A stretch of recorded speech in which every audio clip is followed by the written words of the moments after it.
ఏదైనా ఇంత పోటీ ప్రపంచంలో మనం ఎలా ముందుకెళ్ళాలి అనేది బాగా తెలుసుకోవాలి. ఆ ప్లాన్, స్ట్రాటజీ బావుండాలి. ఓకే. కాబట్టి ఇప్పుడు నేను చెప్పబోయే మాటల్ని కొంచెం సీరియస్‌గా తీసుకోండి. తీసుకుంటే మీకు అర్థమైపోద్ది. సివిల్స్ కానీ, ఏ కాంపిటేటివ్ ఎగ్జామ్‌లో సక్సెస్ సాధించాలన్నా పాత రోజుల్లో హార్డ్ వర్క్ అంటారు. నేనంటాను హార్డ్ వర్క్ కాదు, స్మార్ట్ వర్క్ అని. Smart work. You know what is the difference between hard work and smart work? Road మీద ఫ్రూట్స్ అమ్ముతున్న పొద్దునుంచి నైట్ దాకా ఎండలో ఉంటాం. లేదా రిక్షా తొక్కుతున్న ఎండలో ఉంటాం. అంబానీ, అదానీ, ప్రైమ్ మినిస్టర్ మోడీ గారు, సీఎం చంద్రబాబు నాయుడు గారు కూడా అంతే పనిచేస్తారు. మరి అందరికి దేవుడు 24 అవర్స్ టైం ఇచ్చాడు.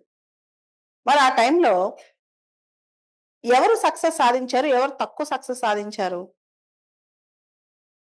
అందరికి అదే టైం కదా! గాడ్ అందరికి 24 అవర్సే ఇచ్చాడు.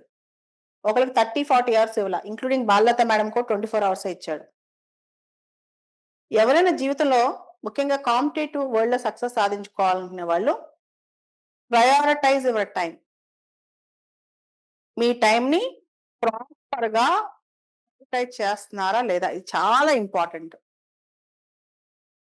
ఎక్కడ టైం లూజ్ అవుతామో చెప్తాను చూడండి. అన్నెసెసరీ థింగ్స్ ఆలోచించటం. అన్నెసెసరీ విషయాల్లో టైం వేస్ట్ చేయటం. అన్నెసెసరీ ఫోన్ కాల్స్ మాట్లాడటం.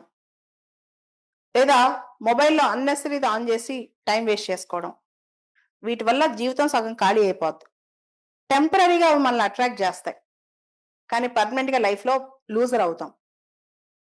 ఫస్ట్ ఆఫ్ ఆల్ ఒక సక్సెస్‌కి, ఒక ఫెయిల్యూర్‌కి తేడా మనం స్మార్ట్‌గా ఉంటాం. సెల్ఫ్ సెంటర్డ్‌గా ఉంటాం. ఈ ప్రపంచంలో, ఇప్పుడున్న ప్రపంచంలో మన అటెన్షన్‌ని చాలా అంశాలు డీవియేట్ చేయిస్తా ఉంటాయి. అటువంటి వాటిలో ఫ్యామిలీ ఆబ్లిగేషన్స్ కావచ్చు, మొబైల్ ఫోన్స్ కావచ్చు, డిప్రెషన్ లాంటి ఫీలింగ్స్ కావచ్చు. ఇటువంటివన్నీ కూడా మనుషుల్ని మారుస్తూ ఉంటాయన్నమాట. కాబట్టి ఫస్ట్ వాటి జోలికి వెళ్ళకండి.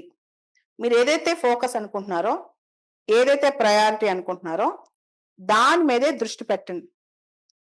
ఏదైతే ఫోకస్ అనుకుంటున్నారో, ఏదైతే ప్రయారిటీ అనుకుంటున్నారో దాని మీదే మీ మైండ్ సెట్ మొత్తం ఉండాలి. మీ ఫోకస్ మొత్తం ఉండాలి. ఉదాహరణకి నా లైఫ్ ఉంది. మీ అందరికి ఫస్ట్ నా లైఫ్ గురించి కొంచెం షేర్ చేసుకుంటాను. ప్రతిరోజు చాలా సందర్భాల్లో నేను మూవ్ అవుతూనే ఉంటాను. ఒక వ్యక్తిని కంప్లీట్‌గా వన్ ప్లేస్ నుంచి ఇంకొక ప్లేస్‌కి, ఒక ప్లేస్ నుంచి ఇంకో ప్లేస్‌కి మూవ్ అవ్వలేని వ్యక్తి లైఫ్‌లో ఏ టార్గెట్ ఏ రోజు మిస్ అవ్వకుండా పని ఎలా చేస్తది? ఒకసారి ఊహించండి. రోజుకి నేను ఈ కండిషన్‌లో 2 తెలుగు రాష్ట్రాలు తిరుగుతూనే ఉంటాను. దానికి నాకు కొన్ని వందల మంది సపోర్ట్ సిస్టమ్ కూడా లేదు. నేను హైలీ ఫోకస్, ఇన్‌ఫాక్ట్ చెప్పాలంటే లేజర్ థిన్ ఫోకస్‌తో ఉంటాను లైఫ్‌లో. నేనేదైతే అనుకుంటానో అది సాధించేదాకా వదిలిపెట్టను. దాన్నే గో గెటర్ అప్రోచ్ అంటారు. Go getter approach. ఉదాహరణకి ఇక్కడ కొంతమందొచ్చి మేము ఐఏఎస్ చదవాలి అని అడిగారు. ఐఏఎస్ చదవాలి అంటే మొదటి క్వాలిటీ ఏంటి? ఫోకస్ ఉండాలి అంటాను. లేజర్ థిన్ ఫోకస్ ఉండాలి. ఇంక ఏ అంశం మన బ్రెయిన్‌లోకి రానీయకూడదు. అసలు బ్రెయిన్‌లోకి, మన మైండ్‌లోకి ఏ అంశం రాదంటే వస్తది. వచ్చినా రాంగానే మనకు మనం చెప్పుకోవాలి. దాన్నే ఆటో సజెషన్ మెథడ్ అంటారు. మనకు మనం సజెస్ట్ చేసుకోవాలి. ఇది నా అంశం కాదు. ఈ విషయంలో నేను ఇంకా ముందు ఆలోచిస్తే, ఈ విషయంలో నేను డివేట్ అవుతే నా లైఫ్ పాడైద్ది. ఎక్కడికక్కడ కట్ చేసుకుంటూ ఎళ్ళాలి. ప్రూనింగ్ అంటాం ఇంగ్లీష్‌లో. ఒక చెట్టుకి పిచ్చి పిచ్చిగా ఆకులు, కొమ్మలు ఎక్కువొస్తుంటే దాన్ని కట్ చేస్తూ వెళ్తాం గదా! మన మైండ్‌లో పిచ్చి థాట్స్ కూడా అలానే కట్ చేయాలి. First step to success. రెండోది ఫస్ట్ స్మార్ట్ వర్క్‌లో ఏం జెప్పాను? మిమ్మల్ని మీరు ప్రూన్ చేసుకోండి. మీకు మీరు చెప్పుకోండి. ఇక్కడ నేను డీవియేట్ అవుతుంటే ఇక్కడ నాది కాదు, నేను కాదు అని. రెండో పాయింట్ మనకు ఒక్కోసారి సెల్ఫ్ డౌట్ వస్తా ఉంటది. ఇంత టఫ్ కాంపిటీటివ్ వరల్డ్‌లో ఉన్నాం. మనం సక్సెస్ సాధిస్తామా అని. ఇప్పుడు నేనున్నాను. రేపేం జరిగిద్దో నాకు తెలీదు. ఇండిపెండెంట్‌గా నేను లైఫ్ లీడ్ చేస్తూ వచ్చాను. మీ అందరికి ఒక మాట చెప్తాను. ఎవరో వచ్చి హెల్ప్ చేస్తారని ఎప్పుడు ఎదురు చూడను. చెప్పాడు. ఎవరో వస్తారని, ఏదో చేస్తారని వెయిట్ చేయొద్దు. ఎదురు చూసి మోసపోవద్దు అని. గుర్తుందా? సో, మనకి మనమే సపోర్ట్ ఇచ్చుకోవాలి. Self support. ఇప్పుడు నేనున్నాను. నేను సెల్ఫ్‌గా పైకొచ్చాననుకోండి. నన్ను మళ్ళా కింద పడేసినా మళ్ళా పైకి రాగలను. కాబట్టి స్మార్ట్ వర్క్‌లో రెండోది ఎవరి కోసం వెయిట్ చేయొద్దు. మీ వర్క్ మీరు చేసుకుంటా వెళ్ళిపోవాలి. మూడోది అతి ముఖ్యమైన అంశం టైమ్ మేనేజ్‌మెంట్. టైమ్ మేనేజ్‌మెంట్ చేతగాని వాళ్ళు జీవితంలో సక్సెస్ కాలేరు. టైమ్ మేనేజ్‌మెంట్ అంటే ఆ రోజుని ఎంత ఇంటెన్స్‌గా బతకాలి అని. నాకొక కాన్సెప్ట్ చాలా ఇష్టం. Intense living. You know what is intense living? ప్రతి పని చేసేది ఇంటెన్స్‌గా చేయాలి. చదివినా, చెప్పినా, మాట్లాడినా హై ఫోకస్‌గా ఇంటెన్స్‌గా ఉండాలన్నమాట. దానివల్ల మనకి అవుట్‌పుట్ చాలా క్వాలిటీగా ఉంటది. If you follow intense living, you'll get a qualitative output in everything you do. అది నేను ఎక్స్‌ట్రీమ్‌గా ప్రాక్టీస్ చేస్తాను. ప్రతిది.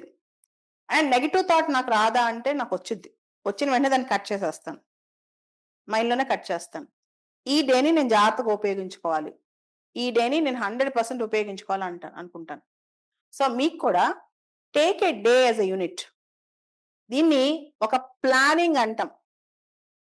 Micro planning, macro planning.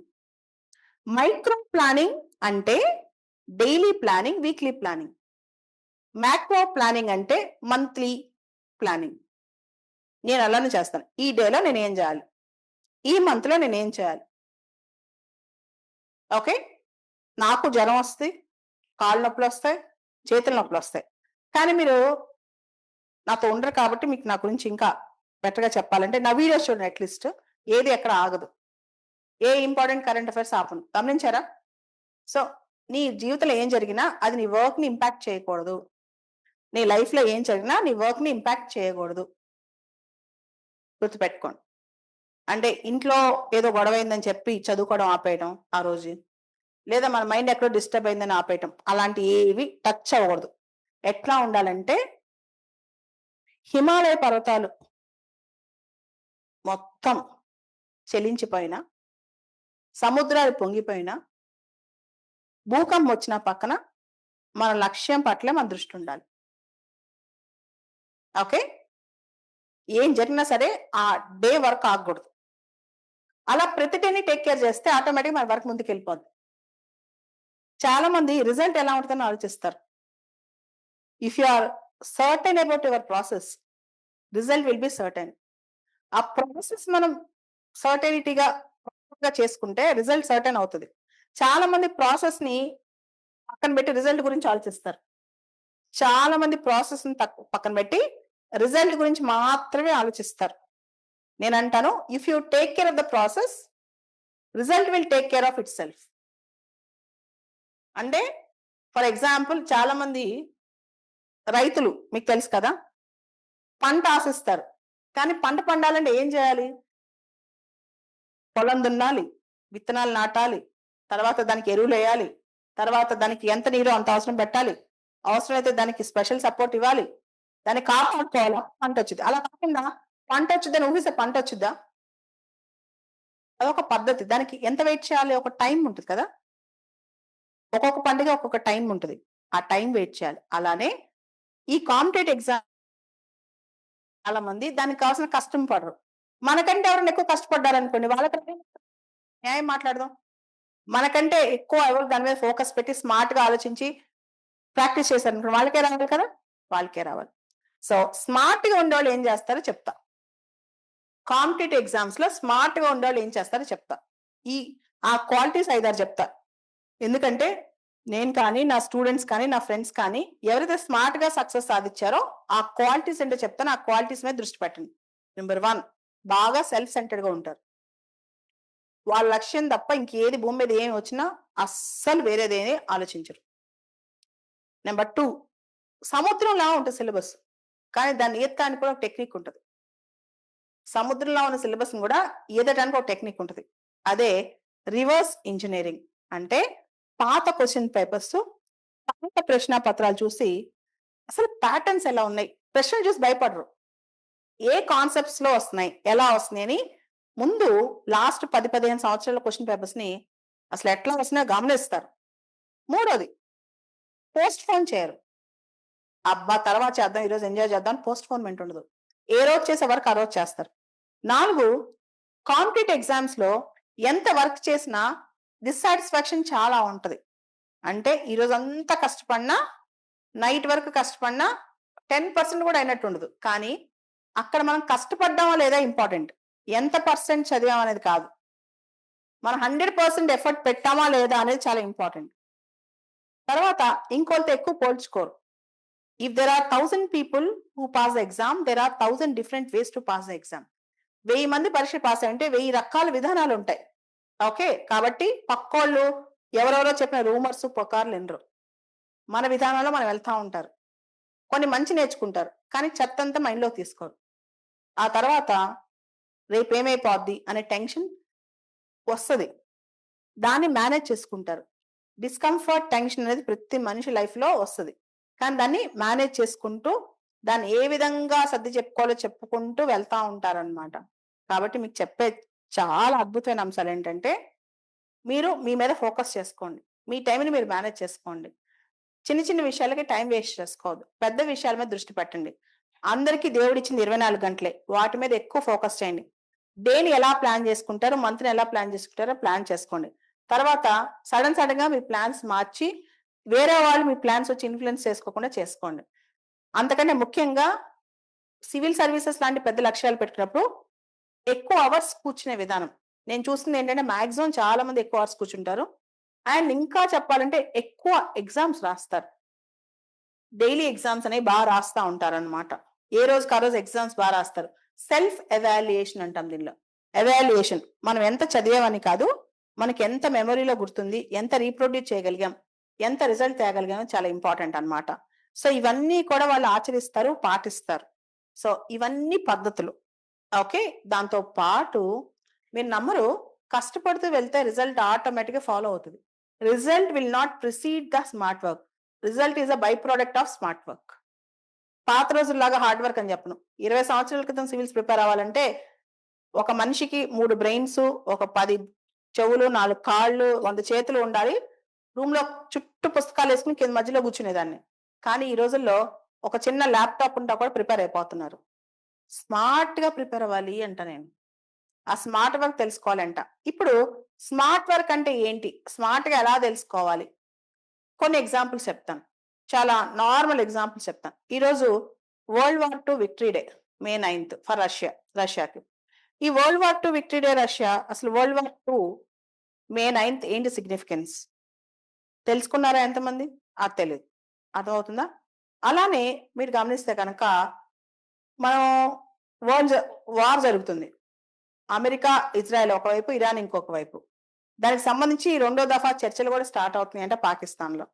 అయితే ఇక్కడ హార్మోస్ స్ట్రైట్ అందరికి తెలుసు. బాబ్ ఎల్ మెందబ్ స్ట్రైట్ ఎక్కడుందో చాలా మంది గమనించరు, కానీ అది కూడా వార్తల్లోకి వచ్చింది. బాబ్ ఎల్ మెందబ్ స్ట్రైట్ ఎందుకు వార్తల్లోకి వచ్చిందో తెలుసుకోవాలి.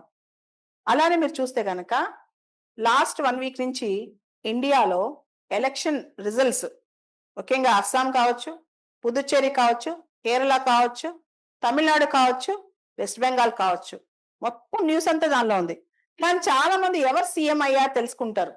విజయ్ సీఎం అవుతాడా లేదా, సువేందు అధికారి సీఎం గా ప్రమాణ స్వీకారం చేశాడు, అలా ఆలోచిస్తారు. కానీ ఒక సివిల్స్ ఆస్పిరెంట్ అలా కాదు. హంగ్ అసెంబ్లీ అంటే ఏంటి, కోalition పాలిటిక్స్ అంటే ఏంటి, వెస్ట్ బెంగాల్లో కమ్యూనిజం పోయింది, తృణమూల్ కాంగ్రెస్ వచ్చింది, ఆ తర్వాత తృణమూల్ కాంగ్రెస్ తుడిచిపెట్టుకోవడానికి ఇప్పుడు ఈ ఎలక్షన్స్ లో కారణాలు ఏంటి, అదే విధంగా అస్సాంలో హిమంత్ బిశ్వ శర్మ ఇంత చక్కగా ఇన్ని సంవత్సరాల నుంచి సీఎం గా ఎలా ఉండగలుగుతున్నారు, హ్యాట్రిక్ ఎలా కొట్టగలిగారు, ఇవన్నీ మీరు తెలుసుకోవాలి. అదేవిధంగా పుదుచ్చేరి, కేరళలో యూడిఎఫ్ ఎల్డిఎఫ్ ని ఎలా ఓడించగలిగింది, ఇది మీరు తెలుసుకోవాల్సిన అంశం. ఎవరు గెలిచారని కాదు, దాని వెనకాల ఎనాలిసిస్, దాని వెనకాల ఒక విశ్లేషణ తెలుసుకోవాలి, దాని వెనకాల అంశాలు తెలుసుకోవాలి. సో తమిళనాడు లాంటి కండిషన్ 2018లో కర్ణాటకలో వచ్చింది. అప్పుడు ఎలా రిజాల్వ్ చేశారు? ఎస్ఆర్ బొమ్మాయి కేసు బాగా న్యూస్ లో వచ్చింది. S R Bommai versus Union of India case. S R Bommai versus Union of India కేసులో చాలా అంశాలు ఉన్నాయి. దానిలో ఒక అంశం secularism is the basic structure of Indian constitution అని చెప్పింది కూడా ఎస్ఆర్ బొమ్మాయి కేసే. అది బాగా వార్తలోకి వచ్చింది అనమాట. అలానే శబరిమల కేసు. శబరిమలలో అన్ని వయసున్న మహిళలు శబరిమల టెంపుల్లోకి వెళ్ళొచ్చని చెప్పి 2018లో జడ్జిమెంట్ వచ్చింది. దాని మీద ఇప్పుడు రివ్యూ జరుగుతుంది. దాని మీద ఇప్పుడు 9 జడ్జిలు గల రాజ్యాంగ ధర్మాసనం శబరిమల కేసు సంబంధించి లార్జర్ బెంచ్ ఇప్పుడు ఒకవేళ శబరిమల గుళ్ళోకి అమ్మాయిలందరినీ అన్ని వయసుల అలౌ చేస్తే ఇది పార్సిల్కి అప్లై అవుతుంది, మసీదులో అప్లై అవుతుంది, మిగతా అన్ని టెంపుల్స్ లో కూడా అప్లై అవుతుంది కదా. దాని మీద ఇప్పుడు చర్చ జరుగుతుంది సుప్రీంకోర్టులో. దాని మీద సుప్రీంకోర్టు ఇప్పుడు వాదోపవాదాలు వింటుందన్నమాట. సో దీనికి సంబంధించి young Indian lawyers association versus state of Kerala అనే కేసు. సో ఇట్లా జరుగుతున్న ప్రతి అంశం మనం గమనించాలి.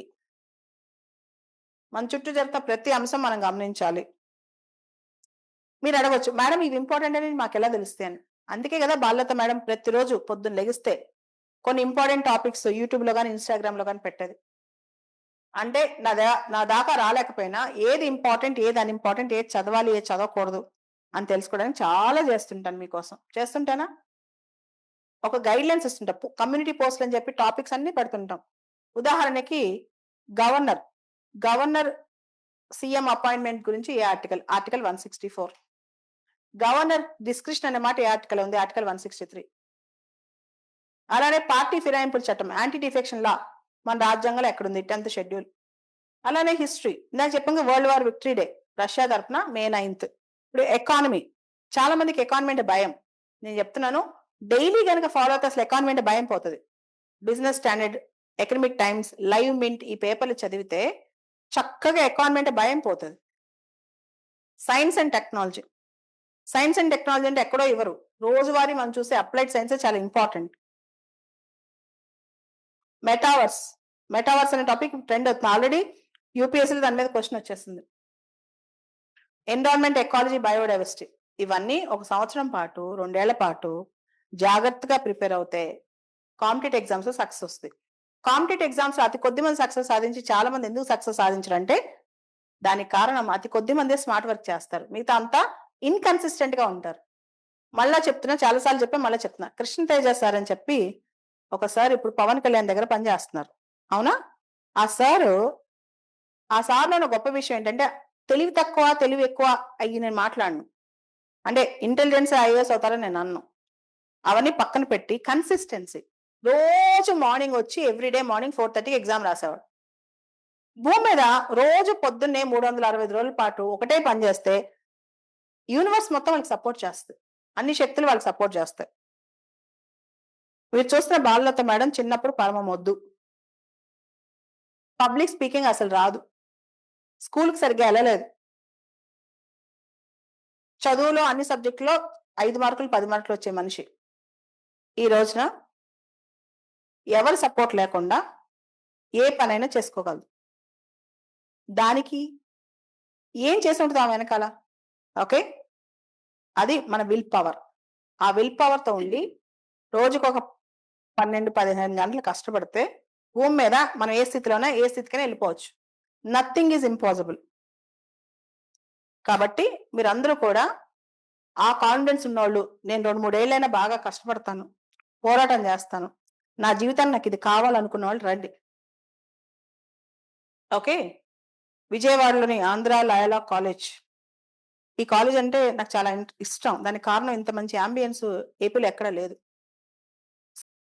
ఓకే, మీకు ఏ సపోర్ట్ కాల్ ఇవ్వడానికి మార్నింగ్ 7 నుంచి నైట్ 9 వరకు ఇక్కడ ఆఫీస్కి వస్తే కనీసం 4 మెంటర్స్ మీకు అవైలబుల్గా ఉంటారు.